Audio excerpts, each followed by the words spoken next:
حضرت سری سختی کہتے ہیں میں نے، حضرت جنید بغدادی کہتے ہیں میں نے اسی رات تہجد کے وقت اٹھ کے حضرت کو وضو کرایا، میں نے ان کا بازو تھاما، میں ہی ان کو مسجد میں لے کے گیا۔ کہتے ہیں جب ہم مسجد میں پہنچے تو وہ کل دوپہر والا شرابی ہم سے پہلے مصلی پہ بیٹھا تھا۔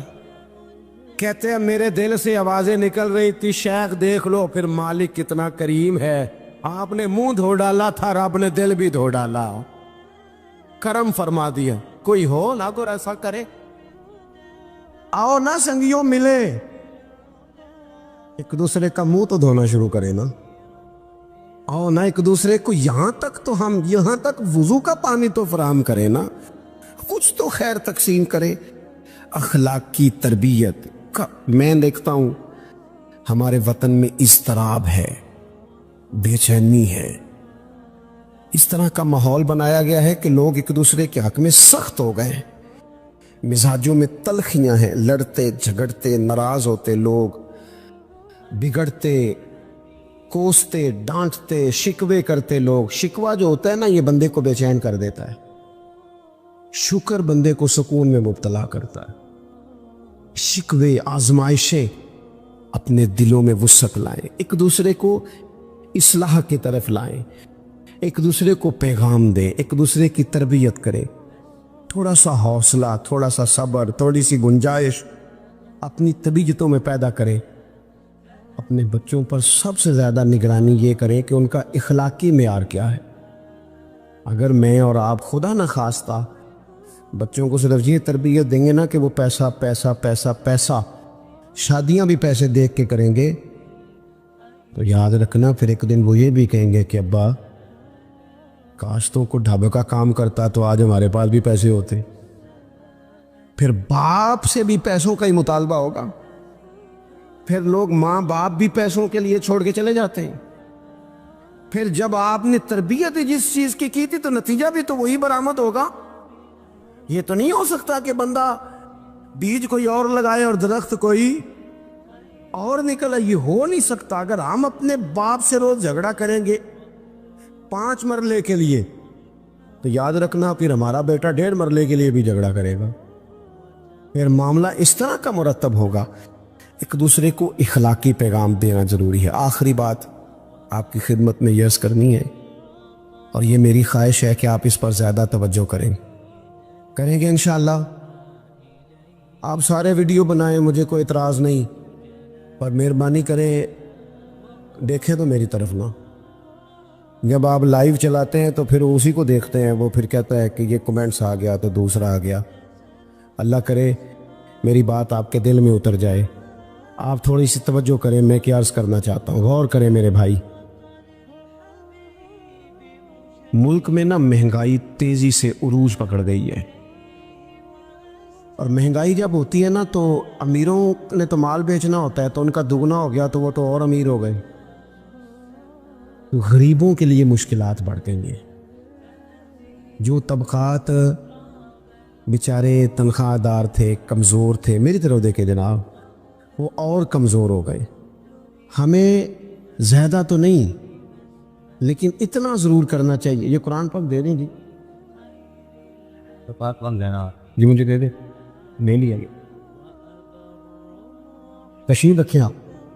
عزیز بھائی تھوڑا سا نا، زیادہ نہیں، 3 لوگ مل کے ایک غریب آدمی کا خیال تو رکھ ہی سکتے ہیں نا، لیکن غریبوں سے بھی عرض کروں گا سہارا بندوں کو نہیں بنایا کرتے، سہارا رب رسول کو بنایا کر۔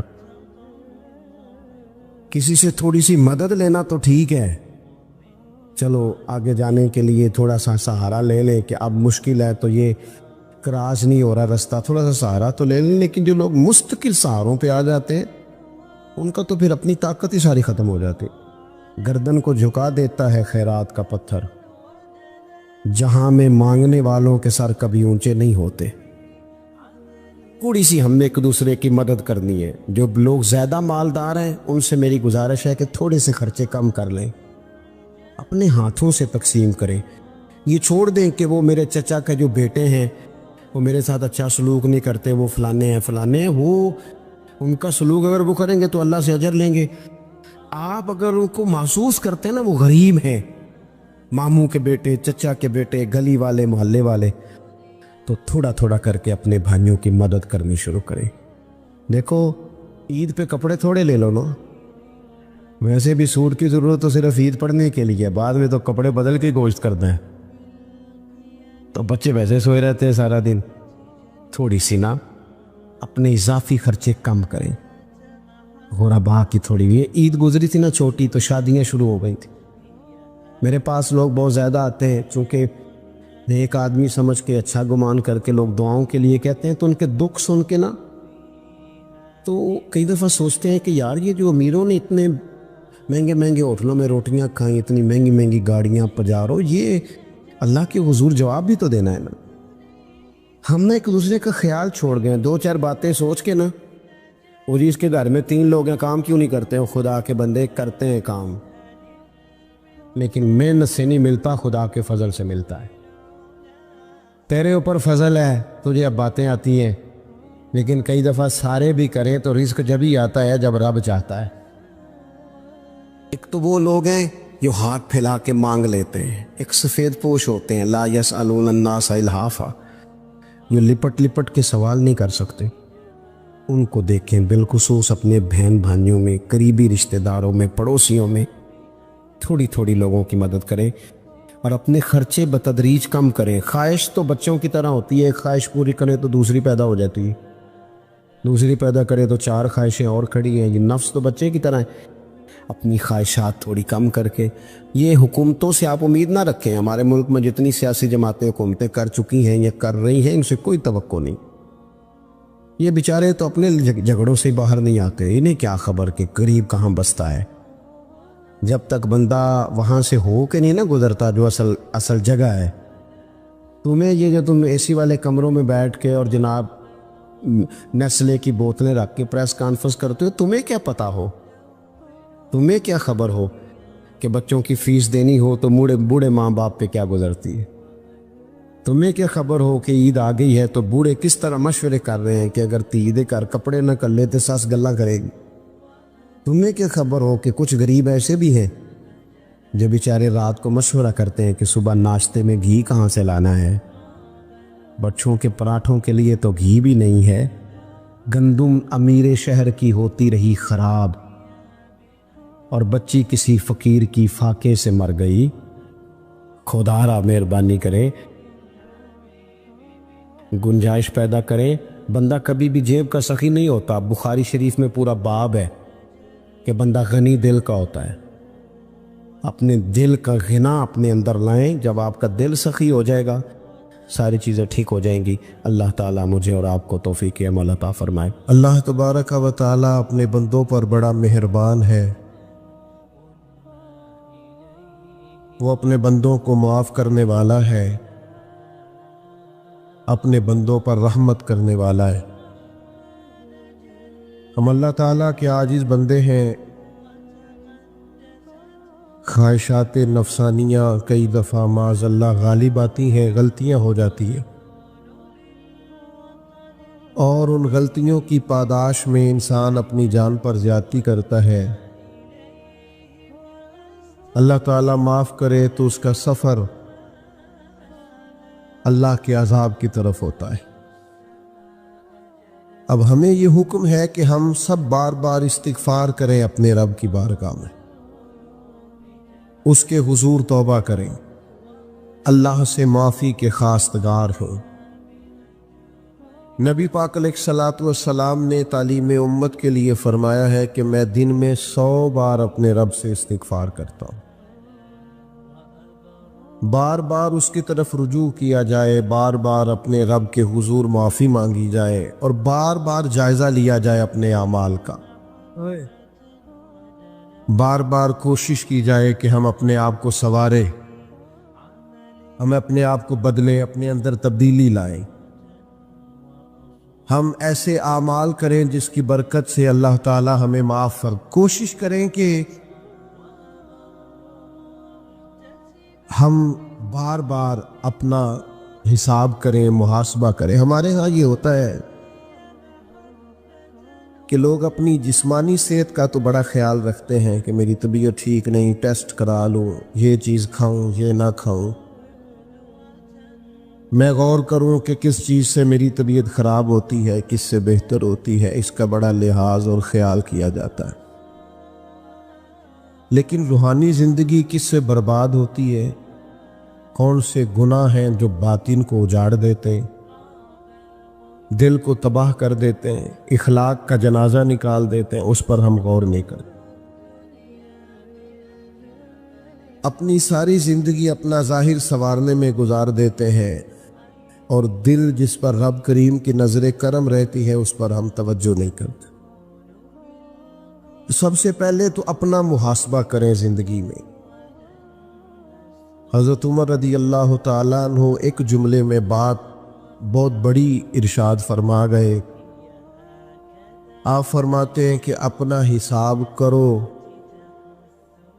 اس سے پہلے کہ تمہارا حساب کیا جائے، پھر حساب کیا جائے گا تمہارا پھر مشکل ہوگی، تو ابھی سے اپنا حساب کیا جائے۔ اب ان لوگوں کا معاملہ ہے جو دنیا سے رخصت ہو گئے۔ انسان خیر اور بدی اس کا مجموعہ ہوتا ہے، انسانوں میں نیکیاں بھی ہوتی ہیں، کمزوریاں بھی ہوتی ہیں۔ اب ہم میں سے جو دنیا سے رخصت ہو گئے ہیں ان کے تعلق سے ہمارے کوئی ذمہ داریاں ہمارے ذمے بچتی ہیں۔ ایک تو ہم سب کا معاملہ ہے، وہ میں نے پہلے عرض کر دیا کہ ہمیں اپنا حساب کرنا ہے، اپنے معاملات کو دیکھنا ہے، استغفار کرنا ہے۔ پھر یہ کہ جو لوگ رخصت ہو گئے ان کے لیے کیا کریں؟ تو چونکہ انسان میں کمیاں بھی ہوتی ہیں، خوبیاں بھی ہوتی ہیں، تو سب سے پہلے تو اللہ کے حبیب علیہ السلام نے ہمیں فرمایا ہے کہ اذکروا محاسن موتاکم، جب تم میں سے کوئی رخصت ہو جائے تو اس کی اچھی اچھی باتوں کا ذکر کرو۔ ایسا نہیں کہ انسان میں ساری خوبیاں ہی ہوں گی، لیکن تم خوبیاں تلاش کر کے ان کا بیان کرو، تم زمین پر اللہ کے گواہ ہو۔ ایک تو جب بھی کسی جانے والے کا ذکر کریں خیر کے ساتھ کریں، بھلائی کے ساتھ کریں، اچھے لفظوں کے ساتھ کریں۔ کہیں کوئی کمی یاد آئے بھی تو اب اسے چھوڑ دے، وہ بندہ رخصت ہو گیا۔ دنیا تیزی سے بدل گئی، حالات نے عجیب و غریب سا رخ اختیار کر لیا۔ تصوف اور طریقت کے نام پر کچھ لوگ تو بالکل منکری ہو گئے اس خوبصورت طرز تربیت کے، اور کچھ لوگوں نے عجیب و غریب سے فلسفے اختیار کر لیے۔ میرے بھائیوں، کچھ لوگوں نے عجیب و غریب سی تشریحات کر لیں تصوف کی، کسی نے کڑے پہن لیے، کسی نے بال بے تحاشا بڑھا لیے، کسی نے عجیب و غریب رنگ اختیار کر لیا، اور بہت ساری بے دینی اس کے اندر ڈال دی۔ ایک تو یہ ہے کہ ہم تصوف کا، طریقت کا، اللہ کے بندوں کا پتہ کسی شخص سے پوچھیں، کسی کتاب کو دیکھیں، تو لوگ مختلف الخیال دنیا میں ملتے ہیں۔ ایسا نہ کریں کہ رب کے قرآن سے ہی پوچھ لیں اللہ کے بندے کس طرح کے ہوتے ہیں، تاکہ بہت سارے فکری الجھاؤ سے اور ذہنی تضاد سے اور مزاجوں کے انتشار سے بچا جا سکے۔ کسی فلسفے میں نہ الجھیں، جبے کبے کو نہ دیکھیں، کسی قسم کے کسی الجھاؤ کا شکار نہ ہوں، اللہ کا قرآن پڑھیں۔ اللہ کریم نے قرآن مجید میں فرمایا وَعِبَادُ الرَّحْمَنِ الَّذِينَ يَمْشُونَ عَلَى الْأَرْضِ هَوْنًا، فرمایا رحمان کے بندے وہ ہوتے ہیں جو زمین پر عاجزی سے چلتے ہیں، جو آہستگی سے چلتے ہیں۔ زمین معنی کیا ہے؟ وزادار لوگ ہوتے ہیں، بردبار ہوتے ہیں، تحمل مزاج ہوتے ہیں۔ اللہ کے بندوں کی طبیعتوں میں ٹھہراؤ ہوتا ہے۔ رحمان کے بندے آہستگی سے چلتے، کوئی تیزی، کوئی پریشانی، کوئی جلد بازی ان کے مزاج میں نہیں ہوتی۔ دوسری بات یہ کہ وَإِذَا خَاطَبَهُمُ الْجَاهِلُونَ قَالُوا سَلَامًا، جب جاہل ان سے گفتگو کرتے ہیں تو وہ جاہلوں سے بحث نہیں کرتے، اور جب جاہل ان سے بات کرتے ہیں تو قالوا سلاما، وہ کہتے ہیں بھئی تمہیں سلام ہو۔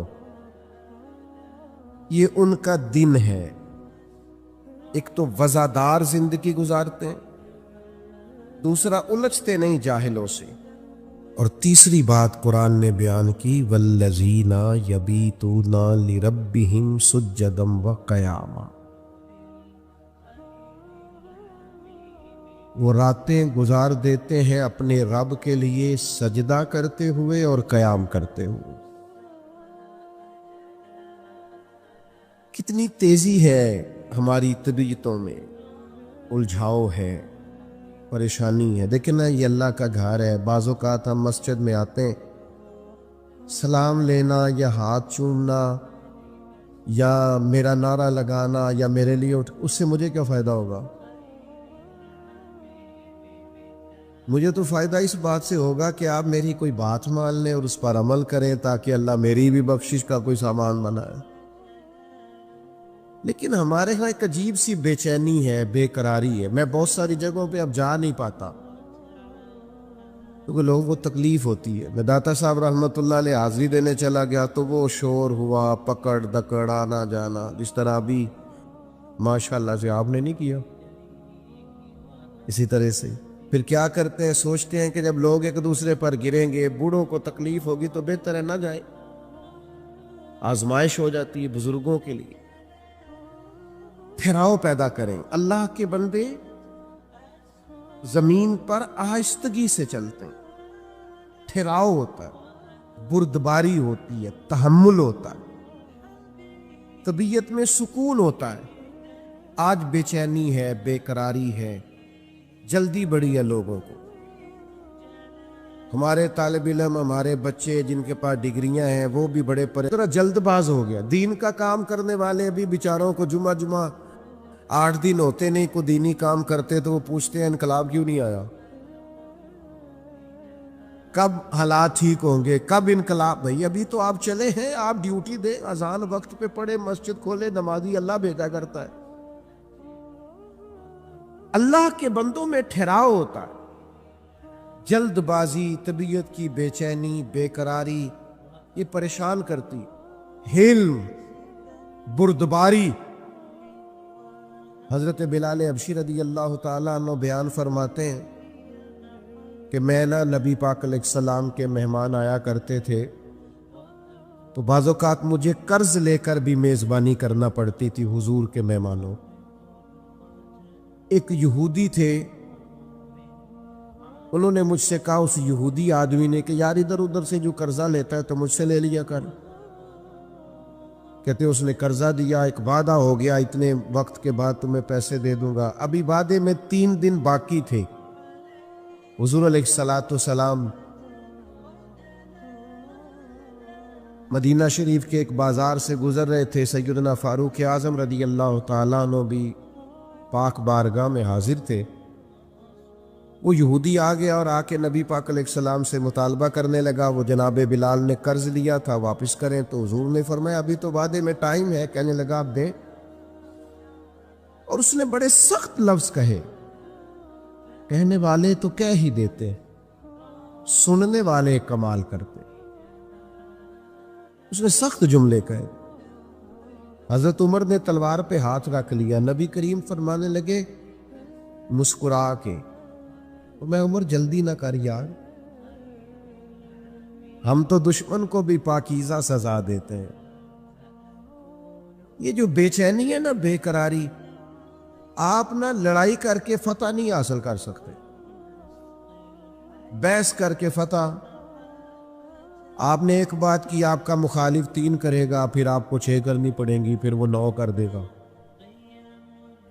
تو اس نے ایک بات کی، آپ چپ رہیں، اس نے 2 کی، آپ چپ ہیں، 3 کی چپ ہیں، 4 کی، آخر میں وہ کہے گا اوے تو میں نے پاگل سمجھنا، اب وہ بولتا کیوں نہیں؟ تو چپ رہ کے تو سامنے والے کو پاگل بھی کیا جا سکتا ہے۔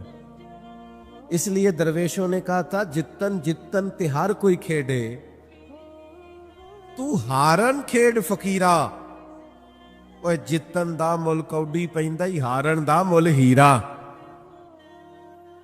حضور فرمانے لگے عمر جلدی نہ کر یار، ٹھہر جا۔ حضور فرمانے لگے عمر اس طرح کر، فلاں جگہ پہ کھجوریں پڑی ہیں، اسے وہاں لے جا اور تول تول کے دیکھ۔